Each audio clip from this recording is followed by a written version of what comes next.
Приятно ми е, че толкова много хора го харесват и идват да участват. И наистина то е много логично. Просто обиколка на Витоша, тук в нашата планина, която е част от София.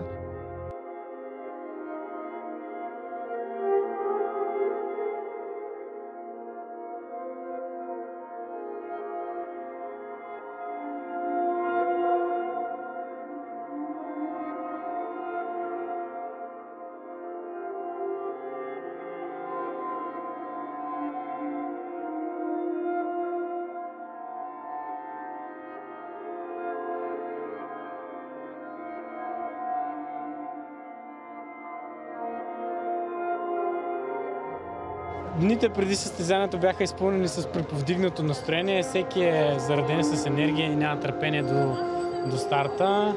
И това е един много такъв емоционален момент, в който всички, които са тренирали заедно, всички приятели се събират, нови хора се срещат. Така че това е един много такъв приятен повод да се съберем всички заедно и да обиколиме Витоша. Така че да.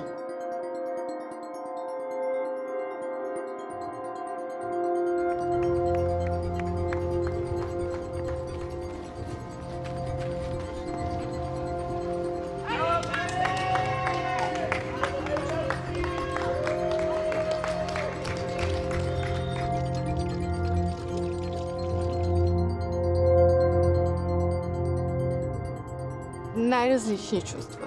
От това, че не можеш да продължиш, до усещането, че нищо не може да те спре. Много пъти човек остава насаме със себе си и преоткрива много неща за себе си. Включително това колко е силен.